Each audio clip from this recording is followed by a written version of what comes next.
parce que vous le savez, on tenait un piquet de grève depuis le début de ces réquisitions. On s'est fait soulever en pleine nuit à 3h30 du matin, où on était trop peu nombreux pour opposer la moindre résistance. Mais surtout, on a eu des phases vraiment violentes, je le redis, parce qu'encore une fois, les réquisitions, derrière, c'est des bonhommes. C'est des camarades qui ont des familles, qui vivent la réquisition avec leurs gamins, qui les regardent s'engueuler avec les flics devant la boîte. Donc sur la famille, ça fait du bien, ça fait du mal, pardon. On a vu des camarades rentrer ici, tremblants comme jamais, tomber sur le chef de secteur en salle, s'envoyer en l'air, faire un malaise en salle de contrôle. On a vu un camarade qui fait un malaise sur le piquet et les bleus derrière, qu'est-ce qu'ils disent? Profitez-en, gagnez quelques mètres, ils sont occupés à autre chose. Voilà aussi ce qu'on voit, et ça je le dis aussi pour les camarades qui sont d'après-midi là. Ce qu'ils ont fait ce matin, c'est d'une dégueulasserie sans nom. C'est d'une dégueulasserie sans nom. Ils vont jusqu'à envoyer les chefs de secteur, les contremaîtres, pour faire notre boulot. Les mecs, ils tournent pas une vanne de l'année, ils tournent jamais de vanne, ils se fatiguent jamais. Dans ces coups de temps-là, ils viennent faire notre gratin pour essayer de casser la grève. Donc ça, c'est pareil, ça doit avoir une réponse massive des travailleurs là-dessus. Ils sont en train de nous endormir, ils sont en train d'expédier du produit à notre place. C'est ce qu'ils sont en train de faire, des cadres de merde qui ne savent pas disposer les circuits. Bon, alors après ils sont peut-être en train de pinter tous les bacs et de tout flinguer. Ça nous va bien si c'est ça, ils œuvrent pour nous. Mais c'est ça la réalité, c'est qu'ils ramènent des réquisitionnés qui tombent en salle de contrôle.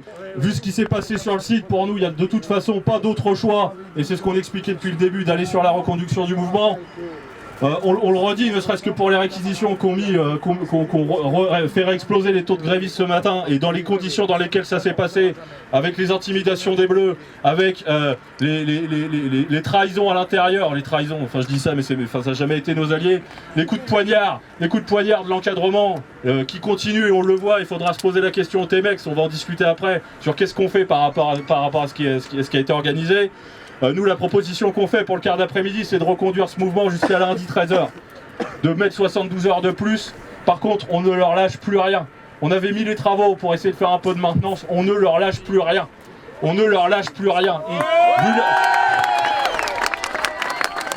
Vu ce qu'ils nous ont mis et vu les méthodes qu'ils ont, les pratiques qu'ils ont, avec Marion qui est tranquille, main dans les poches, directeur du site, main dans les poches à 5h du mat, à nous regarder être nassés, à regarder les camarades faire les malaises, derrière le cordon de gendarmerie et de CRS, on leur lâche plus rien les camarades, c'est fini, c'est fini.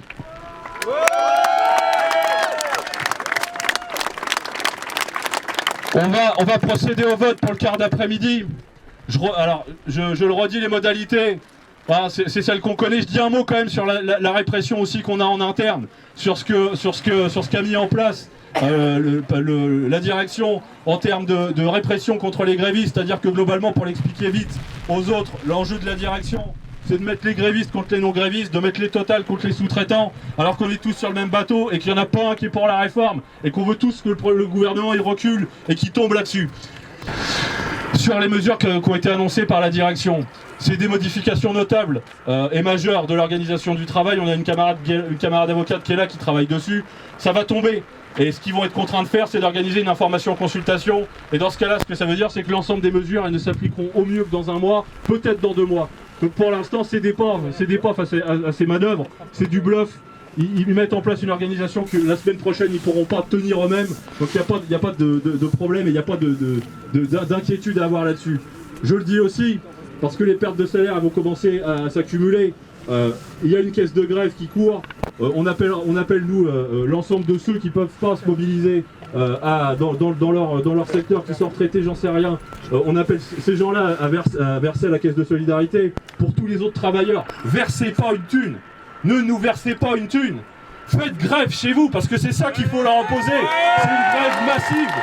C'est une grève massive et ça a été dit, et je pense qu'il faut vraiment l'entendre ça. La stratégie de l'intersyndicale nationale nous amène dans le mur. Regardez les réactions du gouvernement, elles arrivent quand? Elles arrivent quand les travailleurs impactent l'outil de travail dans la durée par la grève reconductible. Et c'est ça l'appel qu'on passe à l'ensemble du pays, à l'ensemble des travailleurs du pays. C'est là, c'est maintenant, on a un moment où il faut y aller et il faut enclencher la grève générale partout dans l'ensemble des secteurs, la grève reconductible pour les faire reculer et pour l'avenir de nos proches, de nos gosses et de nous-mêmes. Donc pour le quart d'après-midi, les consignes, enfin voilà, je vous le dis, la proposition que fait le syndicat, c'est de prolonger de 72 heures jusqu'à lundi 13h. Qui est gréviste, s'il vous plaît, pour le quart d'après-midi?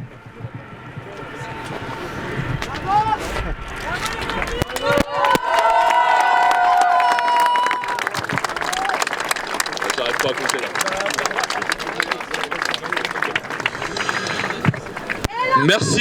Merci à tous. On fait... Ce qu'on réaffirme clairement, c'est que le droit de grève, il n'a pas à être éteint par des bleus, par des flics qui viennent saisir les camarades dans leur maison, devant leur famille, devant leurs gamins. Depuis hier, ça fait 2 jours que les réquisitions étaient tombées. Pendant 2 jours, ils ont hésité parce qu'il y a eu des rassemblements d'ampleur. Parce qu'on a des services incompétents aussi qui ne savent pas trouver les gens chez eux. Mais bon, ça c'est un détail. On a depuis ce matin, par contre, justement, ces flics qui sont venus au domicile des salariés, qui sont venus les chercher, qui sont venus les cueillir devant leur famille, devant leurs gamins. C'est une honte, mais c'est aussi, et il faut bien l'interpréter pour ce que c'est, un symbole de faiblesse du gouvernement. Parce qu'aujourd'hui, ils abattent toutes les cartes de la répression pour justement faire en sorte que ces aéroports parisiens ils soient alimentés. Ce qu'ils prennent chez nous, c'est que dalle, c'est symbolique. Ils sont venus à Normandie pour avoir un symbole. Ce qu'on leur oppose aujourd'hui, c'est un autre symbole, celui de la résistance face à ce gouvernement.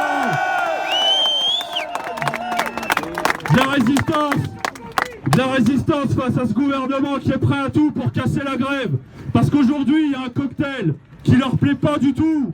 Il y a une radicalité dans la rue. Il y a une dynamique dans la jeunesse. Et on le voit là. Et on le voit. Et il y a aussi des travailleurs qui s'inscrivent massivement dans la grève dans l'ensemble des secteurs. Et ce cocktail-là, les camarades, ça pue la défaite pour eux. Ça pue la défaite pour eux. On va pas se contenter de les faire reculer sur leur projet de réforme. La dynamique dans le pays, les camarades, elle est claire. Elle va nous permettre d'obtenir de nouvelles conquêtes sociales.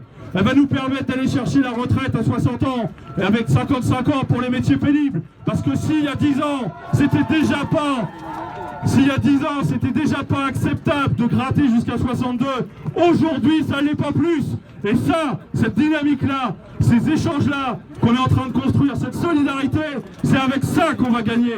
Et c'est avec ça qu'on va arracher des nouvelles conquêtes sociales et qu'on va les faire reculer sur leur projet de réforme qui touche tout le monde. Nos jeunes, nos familles, nous-mêmes, nos gamins. Et ça, on va leur opposer ce monde-là. On va rejeter leur monde parce que c'est ce qu'on dit aussi depuis maintenant plusieurs prises de parole, depuis plusieurs semaines. C'est que non seulement, quand on voit qu'il y a 3 millions de personnes dans la rue, quand on voit le niveau de radicalité, c'est pas seulement les retraites, c'est aussi leur monde.